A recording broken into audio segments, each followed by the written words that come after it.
Mark 10ஆம் அதிகாரம் 21ஆம் வசனம். பின்பு சிலுவையை எடுத்துக்கொண்டு என்னை பின்பற்றி வா என்றார். கிறிஸ்துவுக்குள் அன்பானவர்களே, ஒருவனும் தன்னுடைய பக்தி கிரியைகளால் தேவனுடைய ஆசீர்வாதங்களை பெற்று நீதிமானாகி விட முடியாது. இதுவே கிறிஸ்தவம். ஒருவர் கிறிஸ்தவ ஊழியங்களை மதித்து வாரி வாரி வழங்கலாம்.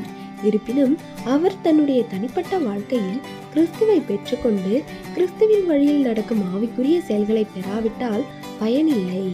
ஆம், கிறிஸ்துவை பின்பற்றி வாழ்கின்ற விஷயத்தில் பலவீனமாக வாழ்ந்து கொண்டு காணிக்கை அளிப்பதில் பலமிக்கவராக இருந்தால் பயனில்லை.